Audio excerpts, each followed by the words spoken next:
سب سے بڑا وسیلہ اللہ تبارک و تعالیٰ کے محبوب کی ذات ہے۔ یاد رکھیے گا، مظفر وارسی کہا کرتے تھے کہ چلے نہ ایمان دو قدم بھی اگر تیرا ہم سفر نہ ٹھہرے۔ یا رسول اللہ، اگر آپ کو ساتھ نہ لوں تو میرے ایمان کی گاڑی 2 قدم بھی نہیں چل سکتی۔ اور حضور قبر حشر آخرت تو وسیلہ علیحدہ چیز ہے نا۔ میں تو زندگی کے شب و روز گزارنے کے لیے آپ کا محتاج ہوں۔ آپ کے بغیر، آپ کی سنت اور شریعت کے بغیر میری زندگی بھی نہیں گزرتی۔ کہنے لگے چلے نہ ایمان 2 قدم بھی اگر تیرا ہم سفر نہ ٹھہرے اور تیرا وسیلہ دیا نہ جائے تو زندگی معتبر نہ ٹھہرے۔ اور لبوں پہ ایاک نستعین ہے، پر میرا اس حقیقت پہ بھی یقین ہے، اگر تیرے واسطے سے مانگوں کوئی دعا بے اثر نہ ٹھہرے۔ نبی پاک بھی وسیلہ ہے، نیک اعمال بھی وسیلہ ہے۔ 2-3 قسم کے گروہ پیدا ہو گئے ہیں امت مسلمہ میں۔ یہ وابتغوا الیہ الوسیلہ کے تحت شاہ ولی اللہ صاحب محدث دہلوی رحمۃ اللہ تعالی علیہ، جو امت مسلمہ کے متفقہ امام ہیں، تمام مسالک جن کا احترام کرتے ہیں، شاہ ولی اللہ صاحب نے لکھا ہے کہ وابتغوا الیہ الوسیلہ سے مراد یہ ہے کہ اللہ فرماتا ہے اکیلے نہ آ جانا، کسی مرشد کامل کا دامن تھام کے آنا۔ ایسے اکیلا نہ آ جانا کہ تیرا کو وارث ہی نہ ہو، کسی کا دامن تھام۔ اب 2-3 جماعتیں پیدا ہو گئیں، ایک سرے سے قائل ہی نہیں وسیلے کے۔ وہ کہتے ہیں جی نماز کا وسیلہ دے لو، روزے کا وسیلہ دے لو، حج کا وسیلہ دے لو، نبی پاک کا نہ دینا۔ وہ خدا کے بندو، نماز کا وسیلہ دینا درست ہے، میں نے شروع میں کہا کہ یہ بھی وسیلہ ہے، لیکن نماز پتہ نہیں قبول ہے کہ نہیں قبول۔ روزے کا وسیلہ دینا درست ہے، پر پتہ نہیں وہ قبول ہے کہ نہیں۔ حج کا وسیلہ دینا حج نہیں دینا چاہیے، لیکن پتہ نہیں ہمارے حج ٹوٹے پھوٹے ہیں، قبول ہیں کہ اس رسول کا وسیلہ کیوں نہ دیں جو ہر حال میں اللہ کی بارگاہ میں قبول ہی ہے، ہر حال میں اللہ کی بارگاہ میں۔ بلکہ اعلیٰ حضرت فرماتے ہیں باخدا خدا کا یہی ہے در، نہیں اور کوئی مفر مکر، جو وہاں سے ہو یہیں آ کے ہو، جو یہاں نہیں تو وہاں نہیں۔ تو یاد رکھیے گا نبی پاک کا وسیلہ سب سے معتبر وسیلہ ہے۔ اب لوگ اس جھگڑے میں پڑ گئے، اور جتنی جتنی تعلیم عام ہوتی جاتی ہے لوگ دروازے رسول سے دور ہوتے چلے جا رہے ہیں، بجائے اس کے کہ محبت رسول بڑھتی، نبی پاک کا قرب بڑھتا، اور ہم بھی بادشاہ لوگ ہیں، جس مرضی کی بات ہم سننی شروع کر دیتے ہیں۔ اور خدا کے بندو سنو، زندگی نبی پاک کے بغیر نہیں گزر رہی تو قبر حشر میں حضور کے بغیر کامیابی کیسے ہوگی؟ یاد رکھیں اور سمجھیں اس بات کو، اور اپنے عقیدے کو پہاڑ سے زیادہ تگڑا بنائیں۔ اس میں کوئی شک نہیں کہ نیک اعمال بھی وسیلہ ہے، پر بھائی مجھے تو اپنی نماز پر اعتبار نہیں، اس لیے کہ میں خلوص سے پڑھتا ہی نہیں۔ کئی جگہوں پہ کمی محسوس ہوتی ہے، کئی جگہوں پہ نقص محسوس ہوتے ہیں۔ روزے رکھے ہیں، ہمیشہ سے رکھ رہے ہیں، لیکن کوئی ایسا مان اور بھروسہ نہیں کہ بخشوائیں گے۔ حج اللہ تبارک و تعالیٰ توفیق دیتا ہے، ان لوگ جاتے ہیں، ہمیں بھی اللہ نے موقع دیا، ہم بھی گئے ہیں، دعا فرمائیں اللہ بار بار بلائیں۔ لیکن گزارش یہ ہے میرے بھائی سمجھ لیں کہ یہ چیزیں ہمارے ہماری نظر میں کرتے ہیں، اللہ تبارک و تعالیٰ انہیں سبب رحمت بنائے گا، لیکن ہمیں اس پر کوئی مان، کوئی تکبر، ہاں اگر بھروسہ ہے تو ذات رسالت ماپ پہ بھروسہ ہے، نہ تیگو تیر پہ تکیے، نہ خنجر پر، نہ بھالے پر، بھروسہ ہے تو ایک سادی سی کالی کملی والے پر، نبی پاک صلی اللہ علیہ وسلم کی ذات پر۔ اب لوگ خشک زندگی گزارنا چاہتے ہیں، خشک سی نماز، اور بس جی بس نماز روزہ سیدھا کرو، یہ ہمیں کہاں لگایا جا رہا ہے۔ ہم خود بھی آگے نہیں جانا چاہتے، حالانکہ ہم نے وسیلے بنائے ہوئے ہیں۔ کئی لوگوں نے ایم پی اے وسیلہ رکھا ہوا ہے، ایم این اے وسیلہ رکھا ہوا ہے، یار 15-20 وسیلہ رکھے ہوئے ہیں، بلکہ امیر لوگوں سے سلام دعا رکھی ہوئی ہے۔ کس لیے؟ روز دعوتیں پکتی ہیں ہوٹلوں میں، یہ سارے وسیلے ہم نے بنائے ہوئے ہیں۔ عجیب معاملہ ہے، دنیا داروں سے وسیلے ہیں، لیکن رب کریم کے بندوں سے ہم نے تعلقات نہیں رکھے. مزارات پہ جانا، اولیاء کی بارگاہ میں جانا، رب کریم کے بندوں سے پیار کرنا، صحابہ سے محبت کرنا، اہل بیت سے پیار کرنا، نبی پاک پہ درود پڑھنا، دنیا داری کا ہمیں پتہ ہے ہم نے کیسے بیچ میں سے بچ کے نکلنا ہے، ہمیں کس چیز کی حاجت ہے، دعوت پہ بلانا ہے تو کس کس کو چھانٹی کر کے بلانا، یہ سارا ہمیں پتہ ہے.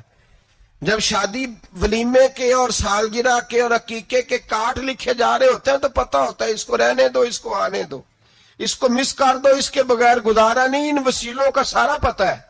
اللہ رسول کے وسیلے کی بات آتی ہے تو ہم بھی فتویٰ پوچھنے چلے جاتے ہیں، ہم بھی تفصیلات پوچھتے ہیں. ادھر ادھر نہ جا، یاد رکھ بغیر مصطفیٰ کے تیرا کوئی کام نہیں چل سکتا، بغیر نبی پاک کے تیری زندگی گزر سکتی سوال ہی نہیں پیدا ہوتا. یہ وسیلہ ضائع نہ کر بیٹھنا، ایسے کسی کی بات میں نہ آ جانا.